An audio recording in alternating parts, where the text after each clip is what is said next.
The restaurant was dead silent, not because the food was bad or the music too loud, but because a loud, stinging slap, had just echoed across the white tablecloth dining room. A single handprint burned red across Maya's cheek. She stood frozen, eyes wide, tray trembling in her hands. A steak slid halfway off the plate. The wine glass rattled, but she didn't cry. Not yet.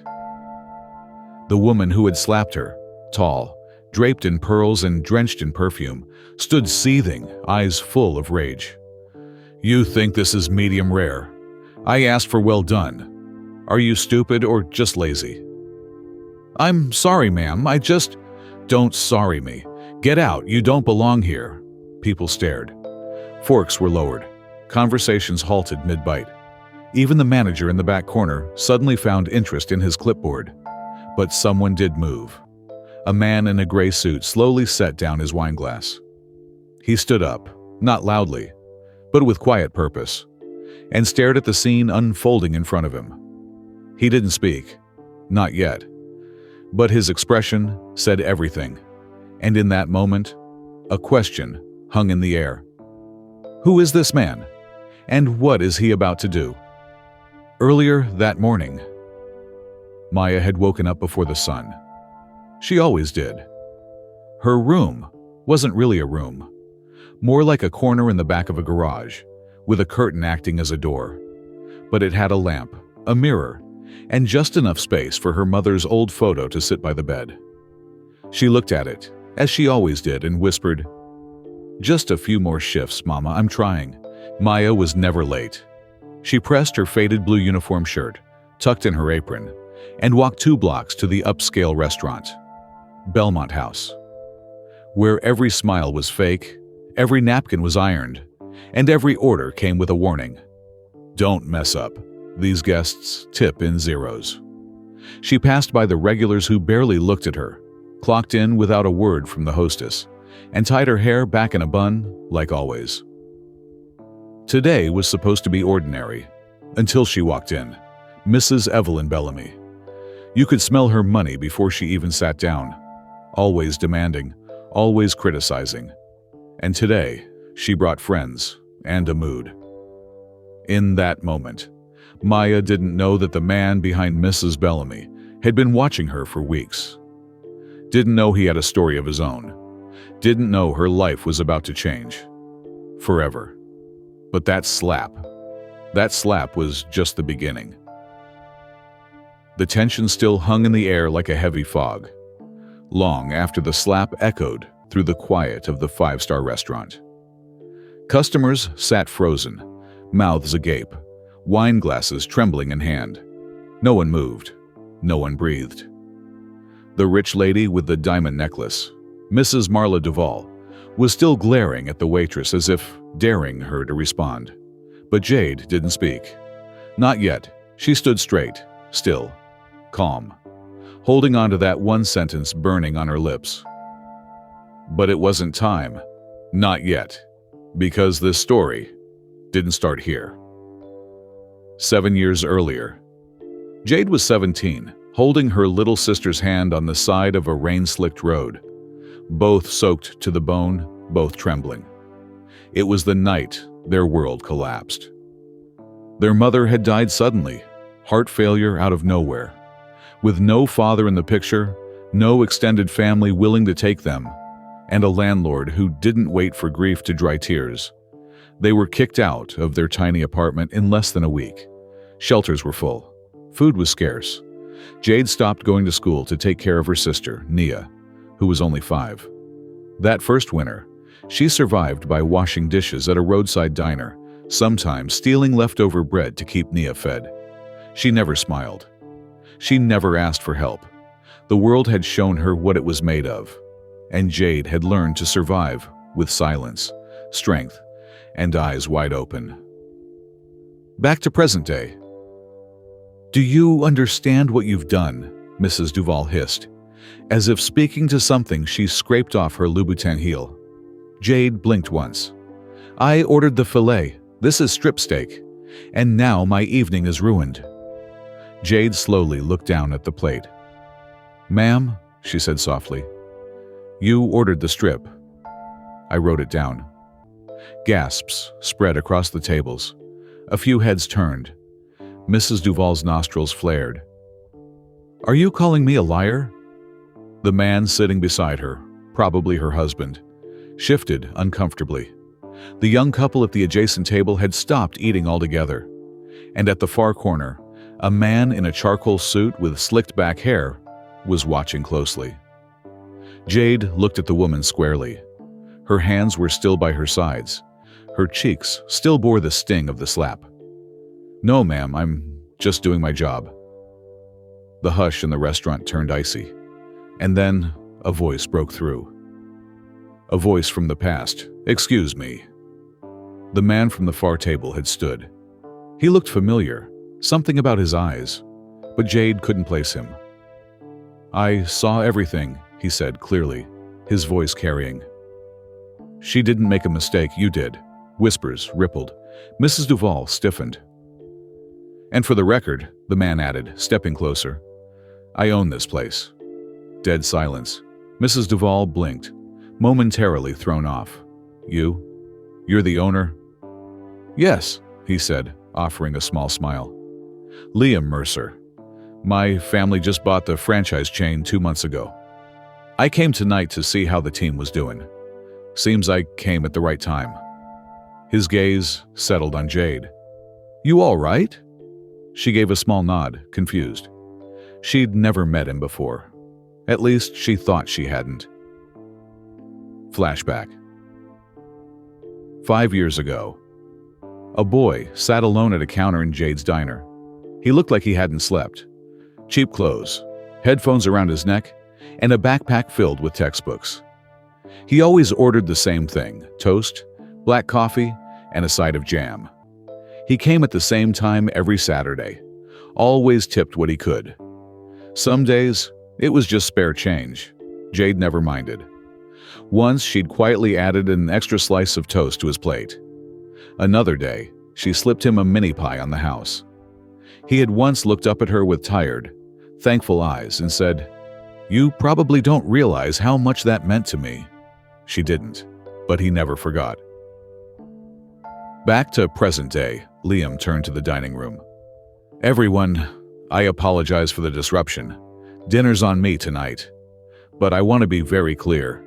There is no tolerance for abuse in this establishment. Not toward staff.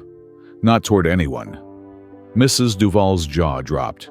Her husband looked like he wanted to melt into the floor. "Do you know who I am?" she spat. "Yes," Liam replied. "You're a guest who just assaulted my employee. And if you don't leave now, I'll be forced to press charges." Jade stood still as Mrs. Duval grabbed her purse, muttering threats, humiliation thick on her face. When she stormed out, half the room burst into light applause. Jade didn't smile. Not yet. Because deep inside her heart, something still trembled. She turned to Liam. "Why?" He stepped closer, more softly now. "Do you remember a kid who always sat in your section at Debbie's diner? You used to sneak him extra jam." Jade stared at him. Her lips parted slightly.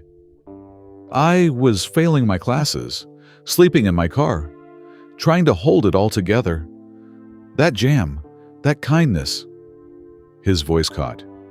"I made it, Jade. I graduated, started my own tech business, sold it. And tonight, I came to check in on one of my new restaurants and saw the girl who once saved me with nothing more than toast and kindness."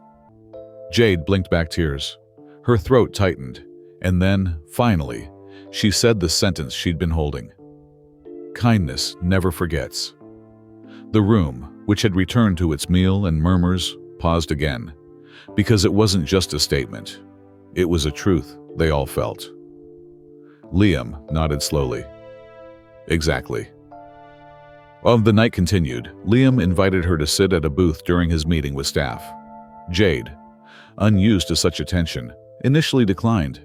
But then, he offered her a position, not as a waitress, as assistant manager.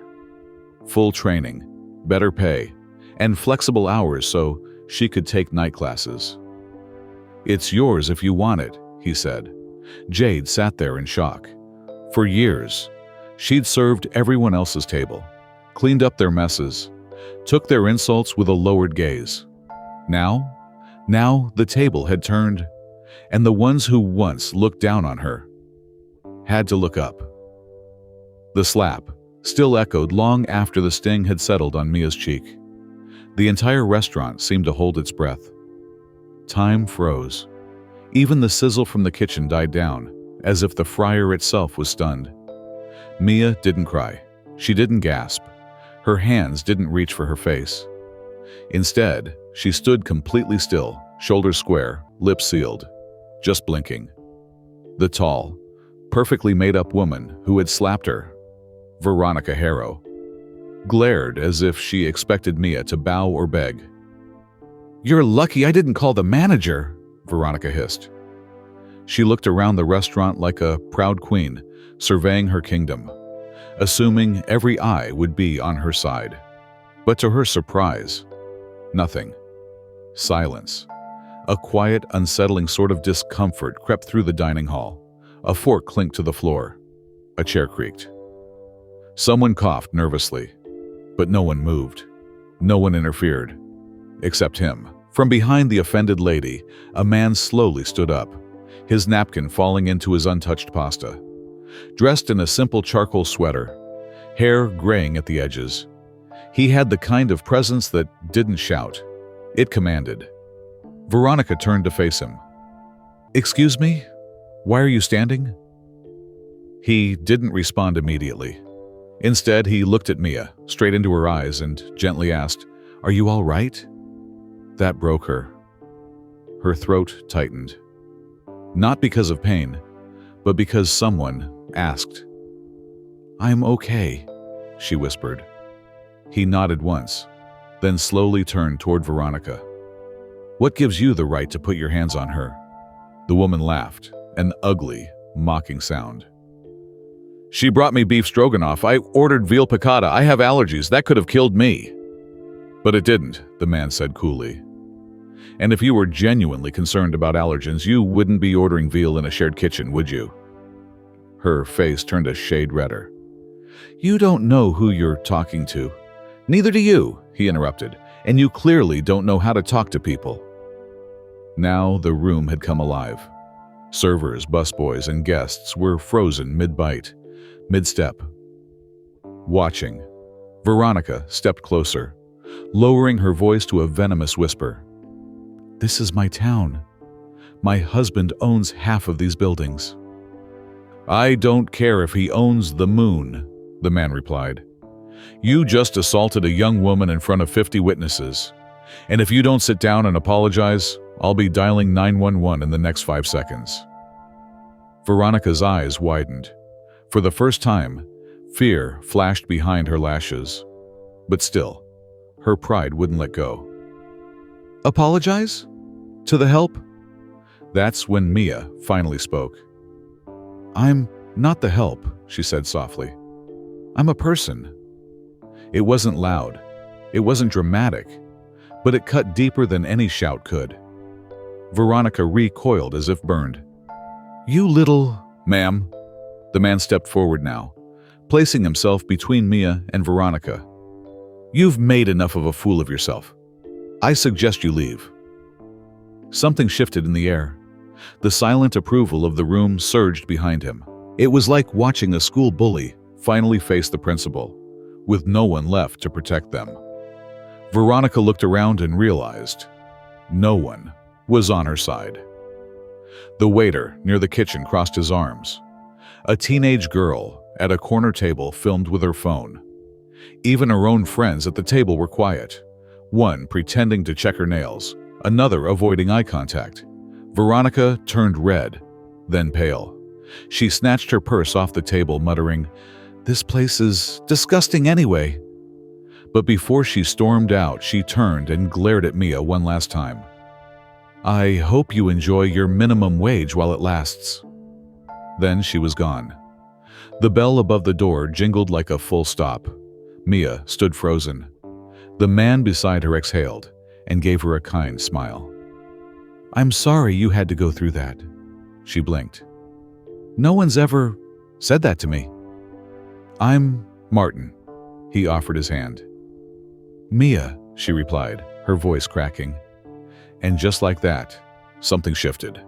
The restaurant, which moments ago had felt like a stage of judgment, now felt like a room of witnesses. People began clapping, not loudly, not mockingly, but like a quiet wave of support. The restaurant manager, a frazzled woman in her 40s, rushed over, whispering frantically, Mia, oh my God, I saw it from the back. I'm so sorry. Are you okay? Mia just nodded. Martin stepped aside. She doesn't need to apologize for being assaulted. The apology should come from you for letting that happen. The manager looked ashamed. You're right. She turned to Mia, her voice softer. Take the rest of the shift off. Paid. No argument. Mia hesitated. Her rent was due. She didn't want to lose the hours, but her cheek still pulsed.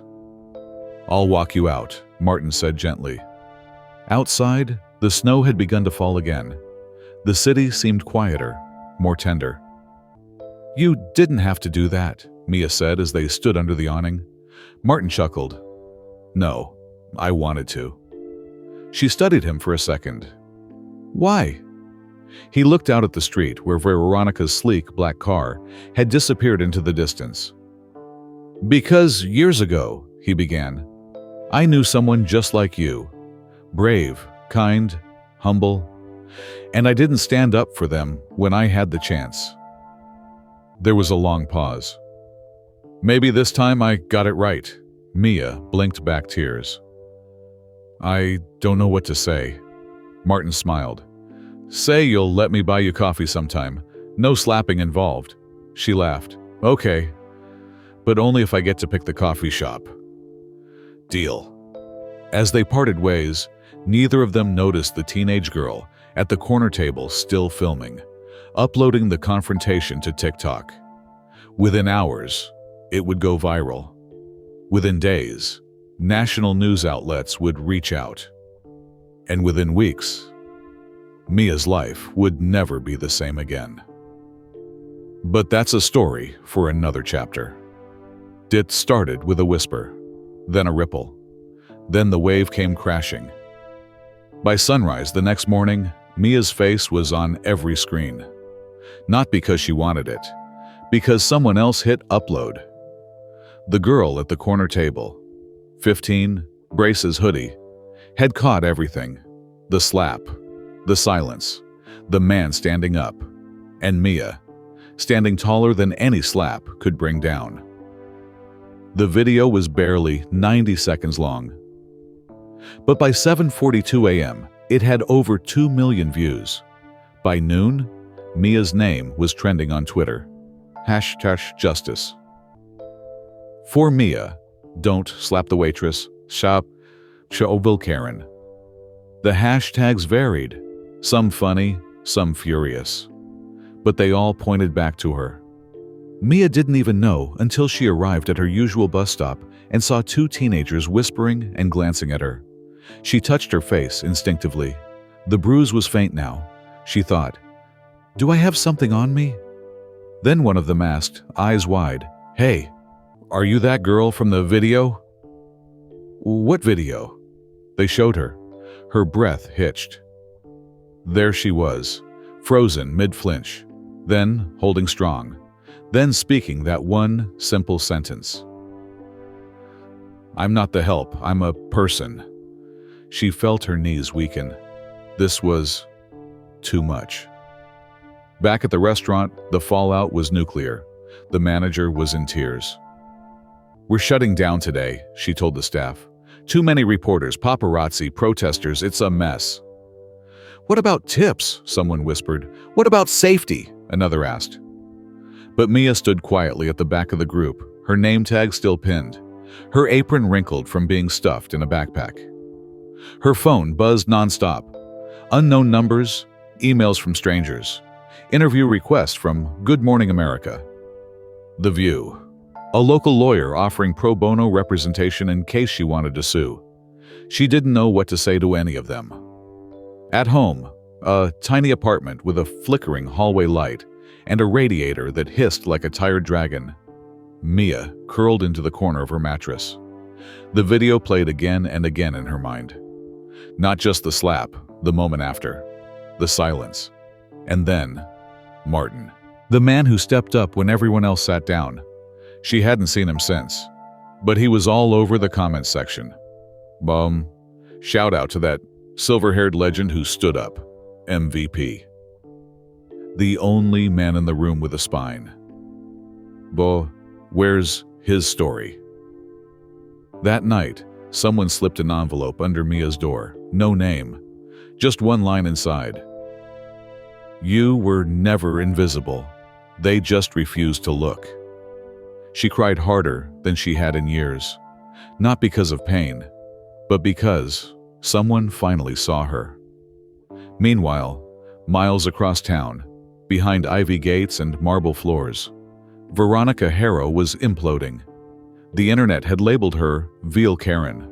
Brands she'd partnered with pulled out. The charity board where she was chairwoman indefinitely suspended her. Even her plastic surgeon canceled their next appointment, citing ethical conflicts. But what stung the most? Her husband was furious. "Do you have any idea what this is doing to my name?" he growled, pacing their penthouse suite. She stood frozen, bathrobe tight, hair wrapped in a silk towel. "She provoked me," Veronica spat. "She brought the wrong dish. I could have died." "But you didn't," he snapped. "You slapped a waitress, Veronica, in public. And now we're losing clients." "I want it taken down," she shrieked. "Call YouTube, call a lawyer." Her husband gave a cold laugh. "It's the internet, you can't erase outrage." She hurled a wine glass at the wall, and for the first time in her life, no one cleaned up after her. Back in Mia's world, something else was rising. Support. Letters arrived daily. A retired schoolteacher sent $100 in cash with a note. "I was a waitress once too. Keep your chin up, baby." A baker in Iowa offered her a free trip to visit. "My guest room's small, but my hugs are big." But it wasn't just kindness. It was questions. What's her story? Where'd she come from? Who raised a girl strong enough to stand there and take that and not break? Suddenly, every journalist wanted not just the viral clip, they wanted the backstory. That evening, Mia sat on the rooftop of her building, knees hugged to her chest, watching the sky bleed orange. The city buzzed below. But up here, it was still. Her phone buzzed again. A new message. From a number saved just yesterday.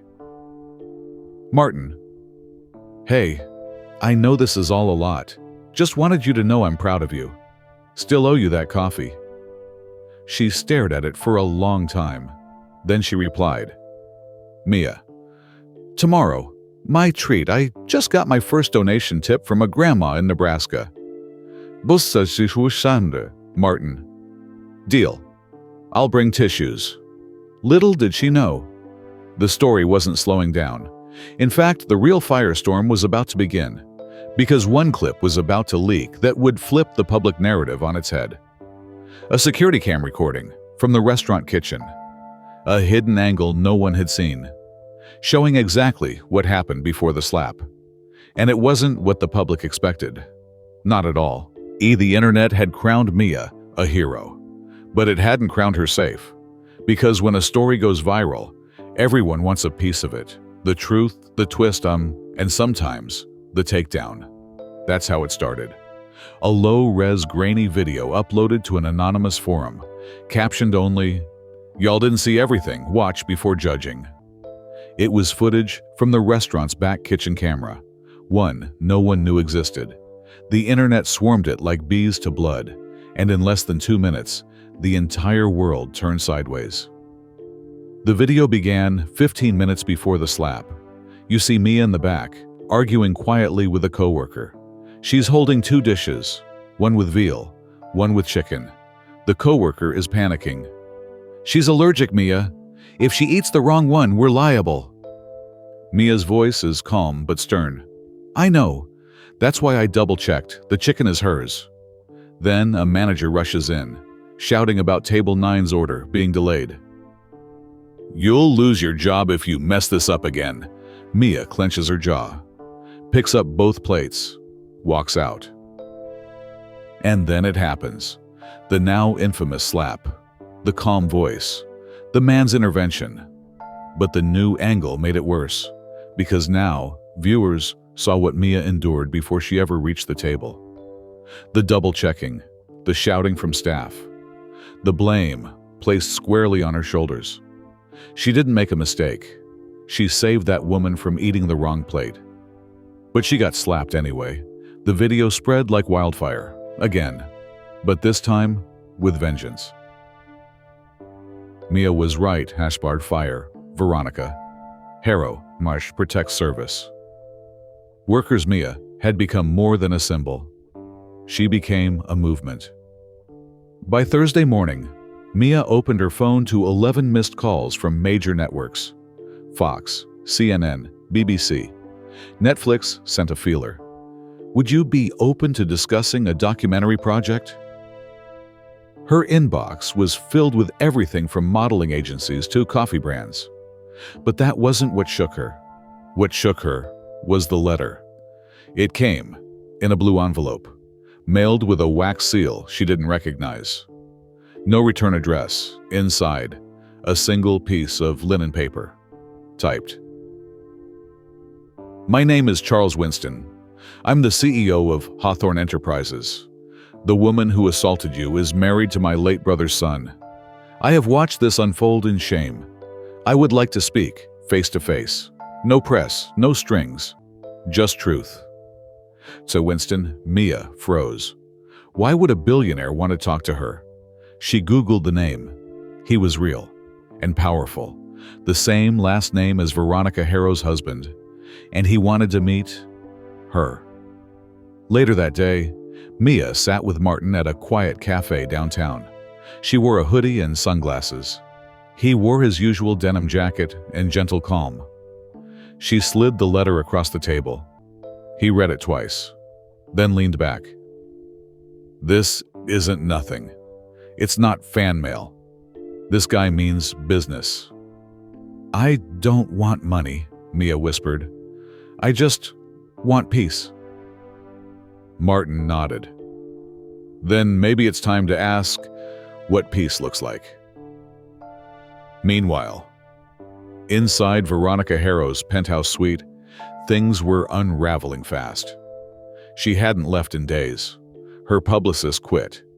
Even her driver changed phone numbers. But worse, her husband had moved into the guest wing and stopped speaking to her. And her son, her 15-year-old pride and joy, had sent her a text that gutted her. Mom, I can't go to school. Everyone saw the video. What were you thinking? For the first time, Veronica sat in her luxury kitchen, drinking wine before noon, staring at herself in the reflection of her glass. No PR team could fix this. No lawyer could erase what had been seen. She had become the villain.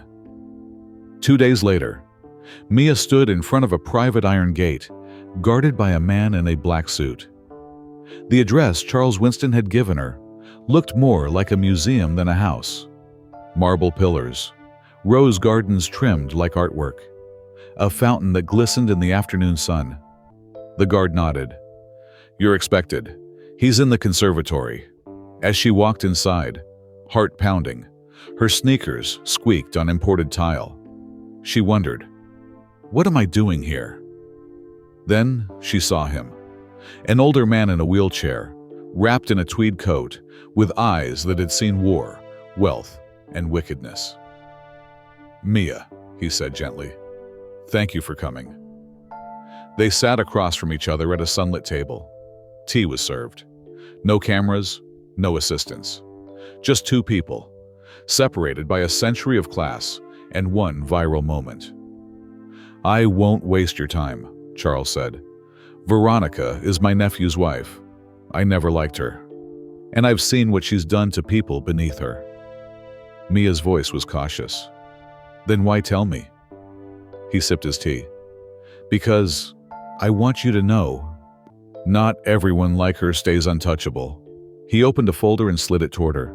Inside, emails, letters, bank statements, legal documents, all pointing to years of tax fraud, exploitation, and backdoor bribery involving Veronica and a fake charity she ran. "I've been gathering this for months," he said, "but your story gave me a reason to act." Mia stared at the papers. "What do you want me to do?" He smiled gently. "Nothing, unless you want to." He paused.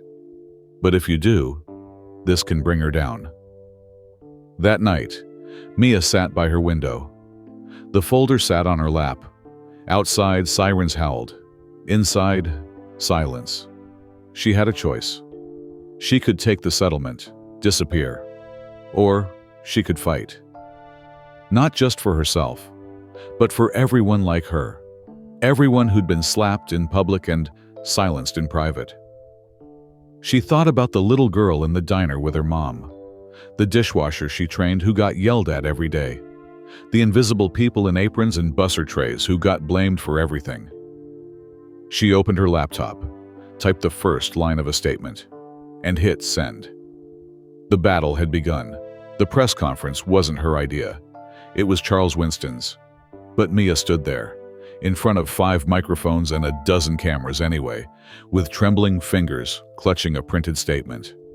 The same girl who used to beg for extra shifts at minimum wage was now about to name-drop the elite and call out the woman who slapped her in front of the world. And this time, the whole world was watching. Behind her stood Martin, calm, loyal, unshakable.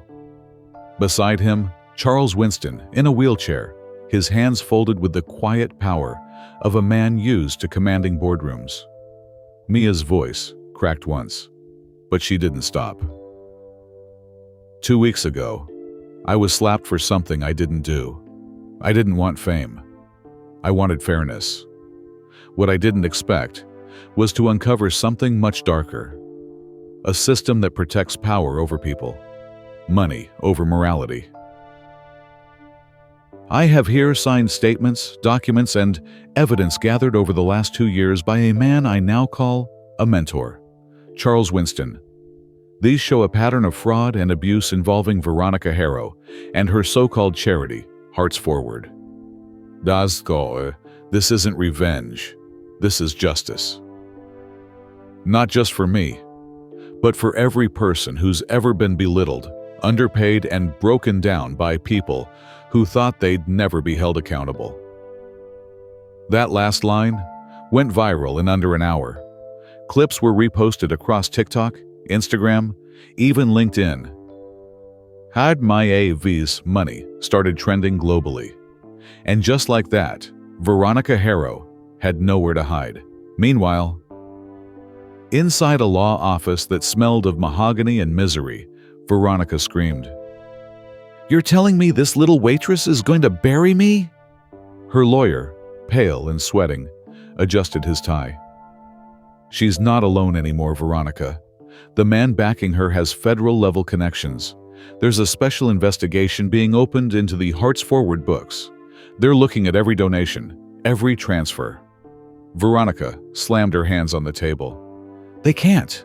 My husband, your husband, has publicly distanced himself. He's announced a separation." Veronica froze. "He what?"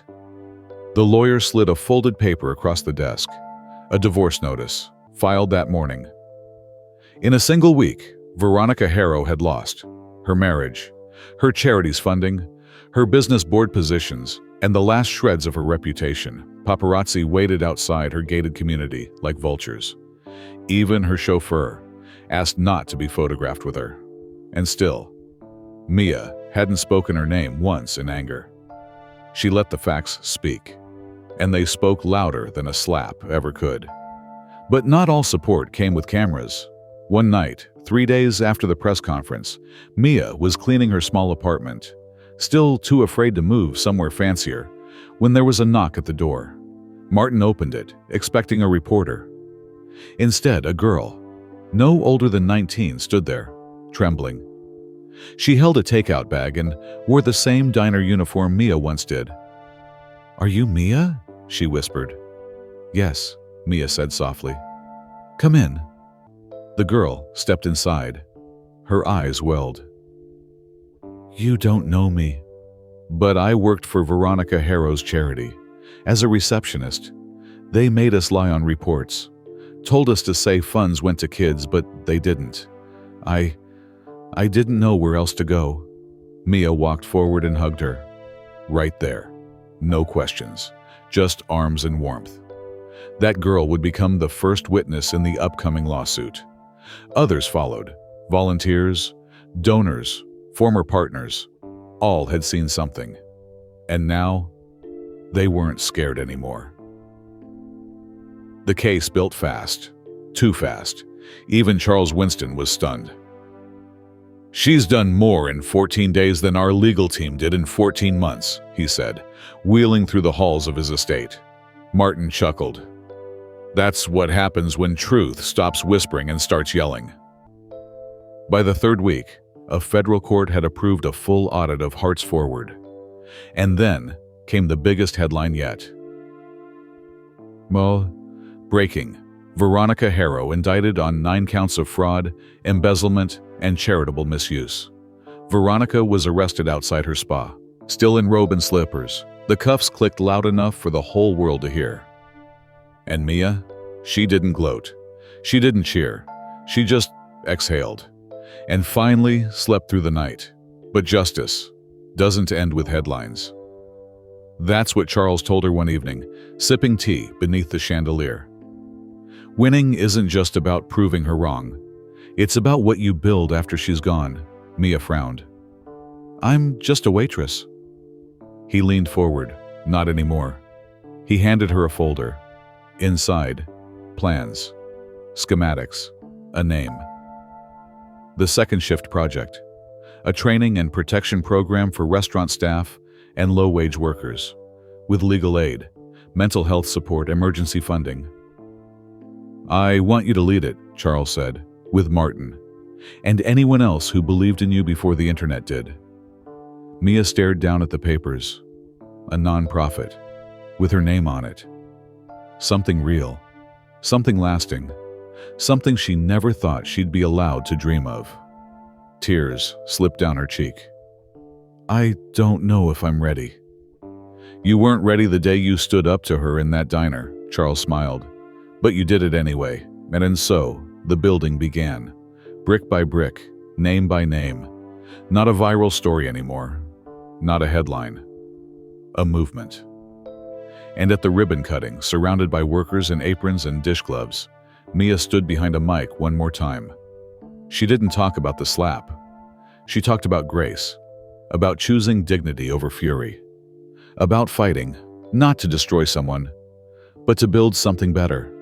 And the final shot of that day, captured by a local news crew, showed her turning to Martin and saying the words that would close the chapter once and for all. We didn't win because we shouted louder. We won because we never stopped listening. The knock on the door wasn't soft. It was firm, deliberate. Lena had been sitting in silence, a chipped mug of cold tea untouched in her hand. She opened the door slowly. There, standing tall in a charcoal wool coat, was Sophia Lane, eyes bright with urgency. We need to talk, the journalist said, walking past Lena before she could respond. I found something. On Lena's old table, Sophia placed a tiny silver flash drive and clicked open her laptop. This, she whispered, is what they didn't want you to see. The screen lit up. It was security footage, archived files Sophia had uncovered through a contact at the mayor's office. Footage from the diner the night of the slap. It wasn't just the confrontation with Veronica. It showed what happened right after. The man behind her wasn't just anyone after Veronica slapped Lena and stormed off. The man who had been sitting behind her stood up. The camera angle shifted. He walked straight to the counter, dropped a card on the register, and spoke to the manager. Sophia hit pause and zoomed in. It was Charles Holloway, not just a man, a former Supreme Court ethics lawyer, now a private advisor to high-profile corporate philanthropy cases. He didn't just witness the slap. He filed a formal discrimination report that night and was ignored. "He's been investigating Veronica for years," Sophia explained, her voice shaking. "That night at the diner wasn't random. The files showed more. Customer complaints about Veronica harassing staff in other restaurants. Confidential settlement documents. Veronica paid off 2 former waitresses who accused her of assault and racial slurs. None of it ever reached court. And worst of all, an audio file from a private fundraiser dinner where Veronica was caught laughing with investors about how she enjoyed putting poor people back in their place." Lena covered her mouth in horror. "They buried it all," Sophia said. "But now we have it." Lena stood frozen. She felt her stomach turn. What would this mean? That the past few years of struggle weren't just bad luck, but engineered by someone's power trip? Her eviction, her blacklisting from the food industry, her inability to get hired at decent jobs despite spotless performance. Sophia nodded quietly. "Veronica made calls. We traced the pressure. She used her family's business partners to choke you out." Lena fell into the chair. Her hands trembled. "All because I gave a child a warm plate of food." That night, Charles visited Lena. Unlike before, he didn't stay silent. "I didn't speak sooner because I needed her whole web exposed," he said calmly, eyes steady. "Now it is, and you're not the only victim." He slid a folder across her table. Inside, the names of 14 former employees, small business owners, and community organizers, all crushed by Veronica's influence over the past decade. Some had gone bankrupt. One had died by suicide. Most never spoke up, too afraid. "Boss, you, Lena, were the one who broke the silence. And now, we fight back."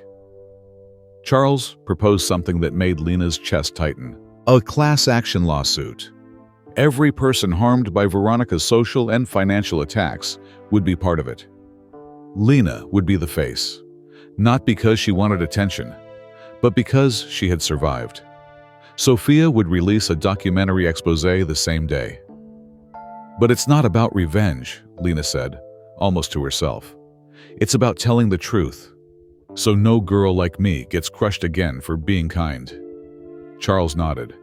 "Exactly." But Veronica didn't stay quiet. The next morning, Lena's tiny apartment was vandalized. Red paint across her door that read "Liar" in shaky capitals. Her landlord served a 7-day eviction notice claiming media attention violated lease terms. Phone calls came from unknown numbers. Whispers started online. Doctored images were circulated to smear her. "She's coming for you," Sophia warned. "This is her panic mode." But Lena didn't cry. She stood outside that building in the morning light, staring at the dripping paint, the peeling walls, the place where she once sobbed herself to sleep. "Then let her come," Lena whispered. "This time, I'm not alone." Later that day, a woman from a national morning show reached out. The footage Sophia leaked had gone viral. Overnight, it had 2.3 million views. People weren't just sympathetic, they were angry. A GoFundMe for Lena had raised $42,000 in 6 hours. A bakery offered her a full-time position. A church in Boston offered temporary housing. Even a retired judge left a comment. This woman deserves the world. The world was watching now. At 7:43 p.m., a black SUV pulled up in front of Lena's building. 2 men in suits stepped out. Sophia peeked through the blinds. "Do you recognize them?" Lena shook her head. Her voice was low, but firm.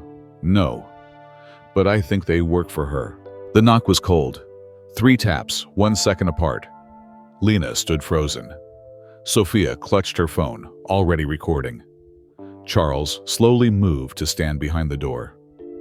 "Mo, don't open," he whispered. "They'll talk anyway." But Lena, heart hammering, palms trembling, opened the door. Standing before her were two sharply dressed men. One wore a subtle gold lapel pin. The other had a tablet in hand. Both looked like they hadn't blinked in years.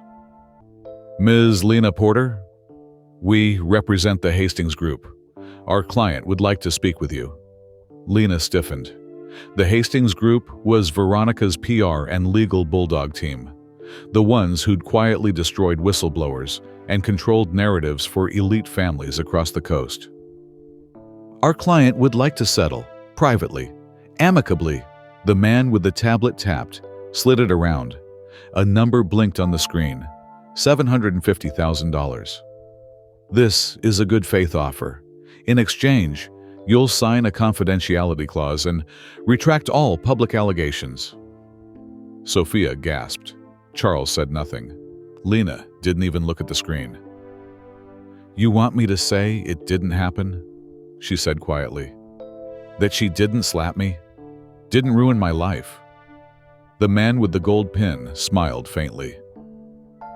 "We want to restore your life, without the ugliness." "You have 48 hours, the second man said. "After that, we pursue legal recourse for defamation." They turned, got back in the SUV, and disappeared into the fog. The hallway felt colder than before. Lena closed the door and slid down against it. $750,000. It was money she'd never dreamed of holding. It could pay every debt, secure a home, send her back to school. It could give her peace. But it came with silence. "They'll spin it," Sophia warned. "If you sign, they'll say you lied all along, that you were after money." Lena stared out the window. "But I was just trying to feed a hungry girl, and they turned that into a scandal." Charles placed a hand on her shoulder. "That's why it matters. Your voice, not the money." That night, Lena dreamed of the diner again. Not the slap, not Veronica's sneer, but the moment before. When she'd seen the two kids sitting quietly, clothes a little dirty, eyes scanning the menu even though they clearly had no money. She remembered whispering to the cook, "Just 2 pancakes, on me." And the smile on the little girl's face when the plate was placed in front of her. That moment was everything. It was worth more than $750,000. The next morning, Lena's rejection of the deal leaked online. Somehow, someone close to Veronica's legal team had spilled the offer, and the fact that Lena had said no. The internet exploded.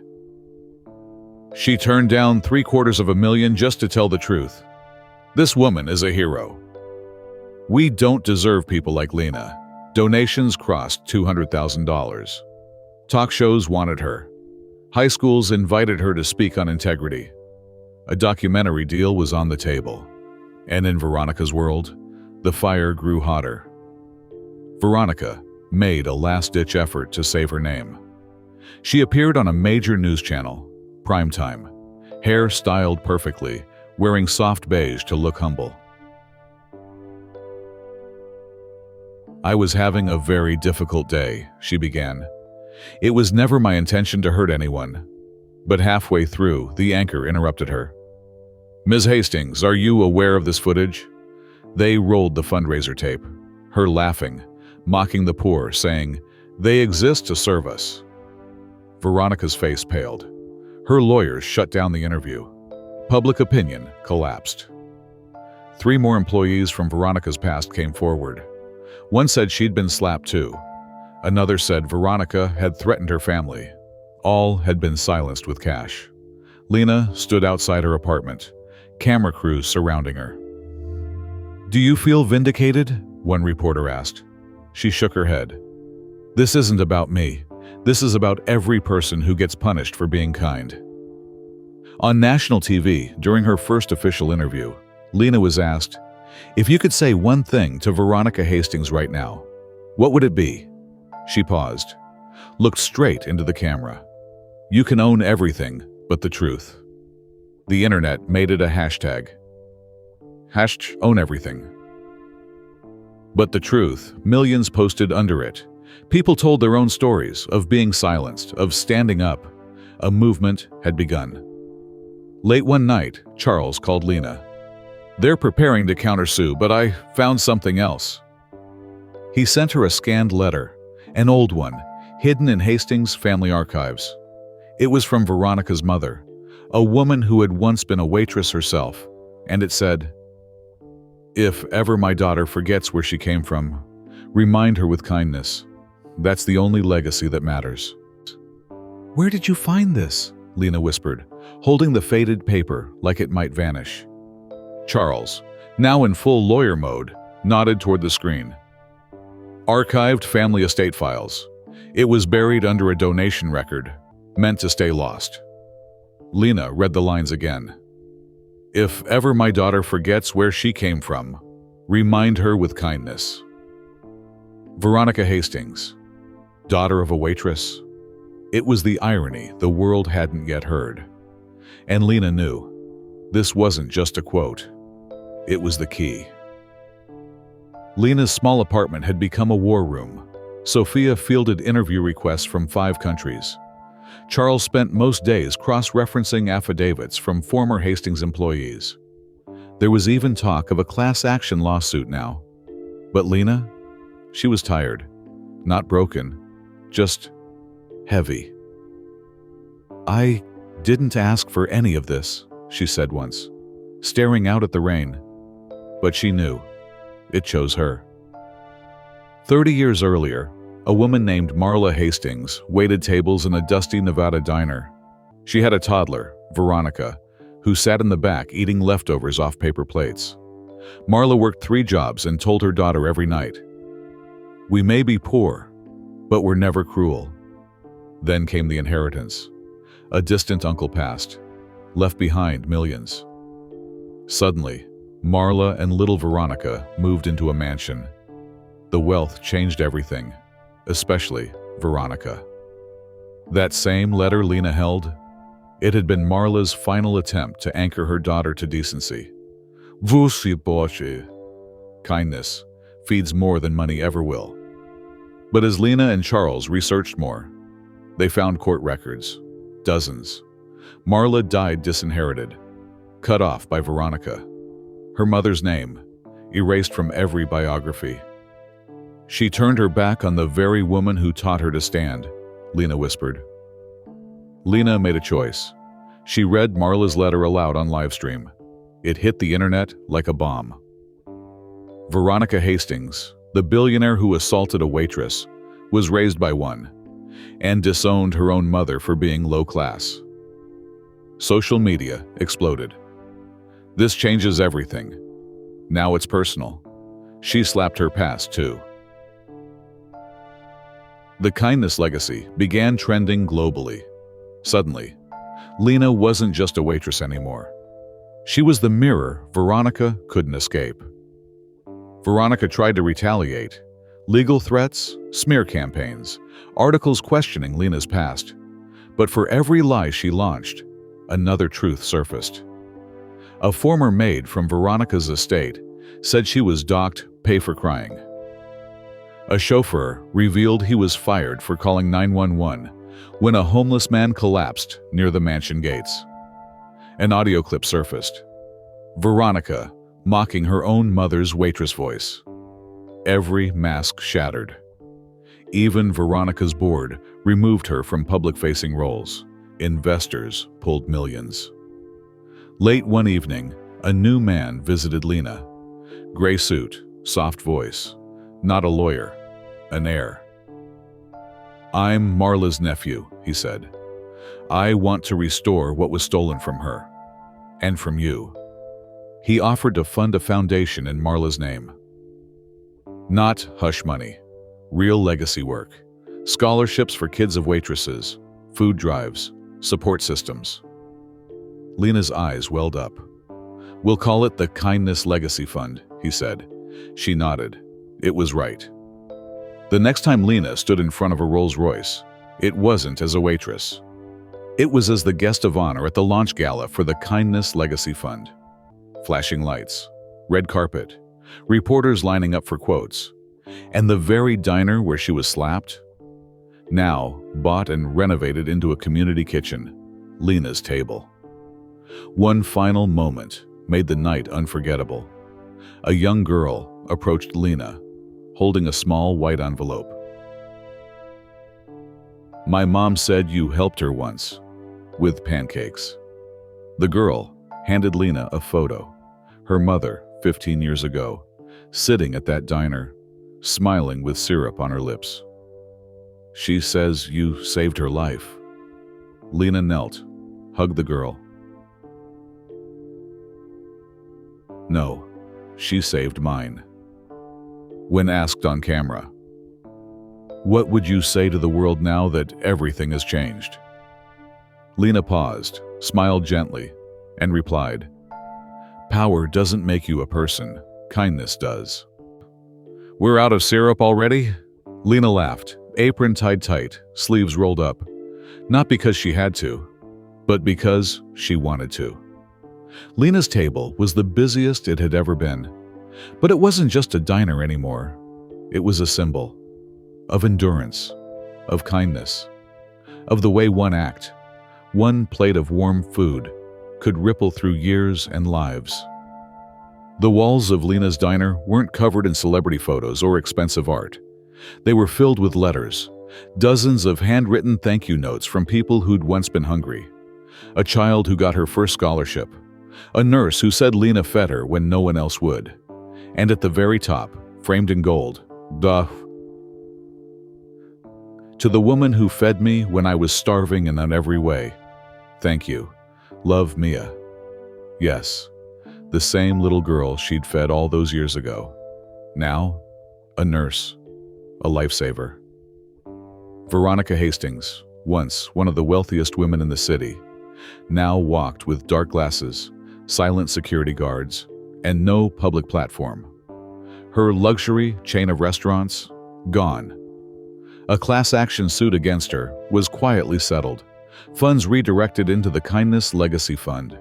Court records now included testimony from maids, waitresses, even her own relatives. What Lena never expected was this. One envelope arrived, no return address, just a note. "I was wrong. I know that now. But I don't expect forgiveness. Just keep doing what I never could. V." Lena didn't smile. She didn't cry. She just placed the letter in a drawer and kept serving pancakes. Remember Mia and her little brother Theo? Now grown up, Mia was saving lives as a nurse. Theo? He'd started a local tutoring program. They both visited the diner every month. One day, Theo turned to Lena and said, "You remember when you told us, kindness doesn't cost anything?" She nodded. "You were wrong," he smiled. "It cost you everything back then." He paused, then added, "But now, it's worth more than anything." Charles, the lawyer who first saw Lena's strength, now ran the Kindness Justice Initiative, a nonprofit offering legal aid to workers in low-income jobs who face harassment. Sophia, she started her own podcast and media channel, The Pancake Rebellion. And Lena, she stayed at the table. Not because she didn't have opportunities, but because this table saved her. And she wanted it to save others too. One quiet evening, a woman entered the diner, fragile, nervous, clenching her purse like it held her life savings. She looked around.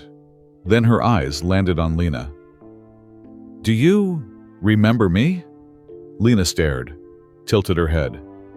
"You served me once, when I was, awful. I slapped you. I'm so..." Lena stood slowly, walking over. The diner hushed. "Mashkor Dor..." "Veronica," she whispered. The woman nodded, broken. Lena reached out, gently pulled a chair out. "Sit down." She placed a plate of warm pancakes in front of her. No syrup, just butter. "You look like you need this." Veronica's tears hit the plate first. The camera pulls away from the window of Lena's table, where the neon sign flickers in golden light. We hear Lena's voiceover, soft but firm. They say kindness is weakness, but I've never seen anything stronger. Guys, thanks for watching this story. I hope you liked it. I want to know your thoughts in the comment section.